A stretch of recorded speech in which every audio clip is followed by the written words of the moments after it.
Sen oshiqmisan? Ha? Ko'pchilik meni shunday deb chaqiradi. Uni aytmoqchi emasman. Chindan kimgadir oshiqmisan? Sevib qolibsan. Xudoyim. Hozir muhabbatingdan bexabar qiz kim? Qo'y, uning ismi menda qolsin. Mayli, o'zing bilasan. Unda dilingni yoz, sevaman deb ayt. Yo'q, men ayta olmayman.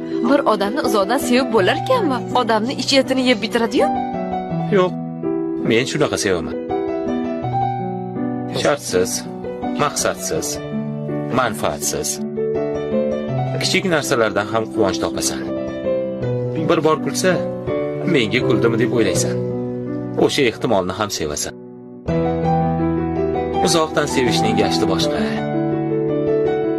Pushaymonlik, afsus nadomat. Ayriliq bo'lmaydi.